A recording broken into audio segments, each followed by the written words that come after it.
Hello, আসসালামু আলাইকুম। Welcome to পিঁপড়া একাডেমি। সুপ্রিয় শিক্ষার্থীরা, তোমরা যারা অনার্স প্রথম বর্ষের শিক্ষার্থী আছো, তোমাদের জন্য মূলত সুখবর।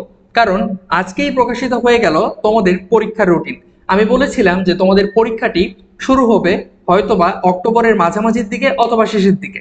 তো সেইটাই মূলত সত্যি হলো আজকে, যে আজকে যে রুটিনটা প্রকাশিত হয়েছে সেখানে বলা হয়েছে যে তোমাদের পরীক্ষাটা শুরু হচ্ছে অক্টোবর মাসের 10 তারিখ থেকে। তো চলো আর কথা না বাড়িয়ে ভিডিওতে চলে যাওয়া যাক। সুপ্রিয় শিক্ষার্থীরা, তোমরা দেখতে পাচ্ছ তোমাদের পরীক্ষার রুটিনটা এখানে দেওয়া হয়েছে এবং এটা কিন্তু প্রকাশিত হয়েছে 11ই সেপ্টেম্বর, অর্থাৎ এই নিউজটা আজকের এবং কিছুক্ষণ আগে এটা প্রকাশিত হয়েছিল। এবং তোমাদের পরীক্ষার বিস্তারিত যদি আমরা একটু দেখি, যে দেখতে পাচ্ছ তোমাদের প্রথম পরীক্ষা স্বাধীন বাংলাদেশের অভ্যুদয়ের ইতিহাস, অর্থাৎ তোমাদের যে মেজর যে কোর্সটা ছিল সেইটার পরীক্ষা মূলত হচ্ছে 10/10/2024, অর্থাৎ অক্টোবর মাসের 10 তারিখ থেকে তোমাদের পরীক্ষাটা শুরু হচ্ছে এবং এটা কন্টিনিউয়াসলি চলতে থাকবে। চলতে চলতে তোমাদের এটা লাস্ট ডেট পরীক্ষার, সেটা হচ্ছে 27/11/2024, অর্থাৎ অক্টোবর এবং নভেম্বর এই 2 মাসের মধ্যে তোমাদের কিন্তু সম্পূর্ণ পরীক্ষাটা শেষ হয়ে যাবে। তোমাদের মধ্যে একজন প্রশ্ন করেছিলে যে আসলে মাস্টার্সের পরীক্ষা শেষ হচ্ছে তো নভেম্বর মাসের দিকে, তো তোমাদের পরীক্ষাটা আসলে কি ওদের শেষ হওয়ার পরে হবে? না, আসলে তোমরা এই রুটিনটা দেখেই বুঝতে পারছো যে তোমাদের পরীক্ষাটা মূলত শুরু হচ্ছে অক্টোবর মাস থেকেই। আর আরেকটা বিষয় হচ্ছে, সুপ্রিয় শিক্ষার্থীরা, তোমাদের আমি কেন্দ্র তালিকা নিয়ে একটা ভিডিও বানিয়েছিলাম, অবশ্যই সেটা একটু দেখে নিবে।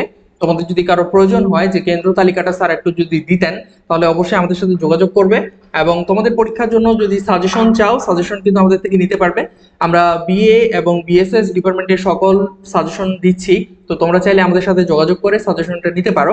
আমাদের সাজেশনটা কিভাবে নিবে? আমাদের সাজেশনটা নেওয়ার জন্য তুমি এই নাম্বারে যোগাযোগ করবে। এই নাম্বারে মূলত হোয়াটসঅ্যাপ, ইমো, টেলিগ্রাম অথবা তুমি আমাদের সাথে কল দিয়েও কিন্তু যোগাযোগ করতে পারো। আর আরেকটা বিষয় হচ্ছে কেন্দ্র তালিকা। কেন্দ্র তালিকা তোমাদের কিন্তু একটু চেঞ্জ করা হয়েছে। কেন্দ্র তালিকার বিষয়টা তোমাদের যদি আমি একটু বলি, সুপ্রিয় শিক্ষার্থীরা, কেন্দ্র তালিকা একটু চেঞ্জ করা হয়েছে, তবে সকল কলেজের কিন্তু কেন্দ্র তালিকা চেঞ্জ হয়নি। এইখানে তোমরা দেখতে পাচ্ছ এই যে এই জায়গায় যে কয়েকটি কলেজের নাম দেওয়া আছে, এই কয়েকটি কলেজের কেন্দ্রের যে নাম সেটা কিন্তু আসলে চেঞ্জ করে দিয়েছে ওরা, অর্থাৎ কেন্দ্রের স্থান চেঞ্জ করা হয়েছে। তো তোমরা যারা জানো না এই বিষয়টা, অবশ্যই এই জন্য তোমাদেরকে একটু বলে দিলাম আমি। তো এই ছিল মূলত আজকের এই ভিডিওটি। তোমরা যারা আমাদের সাথে যোগাযোগ করতে চাও ঝটপট যোগাযোগ করে ফেলো। সবাই ভালো থাকো, সুস্থ থাকো এবং পিঁপড়া একাডেমির সাথেই থাকো। আমার চ্যানেলে নতুন হলে অবশ্যই চ্যানেলটি সাবস্ক্রাইব করে সাথেই থাকো।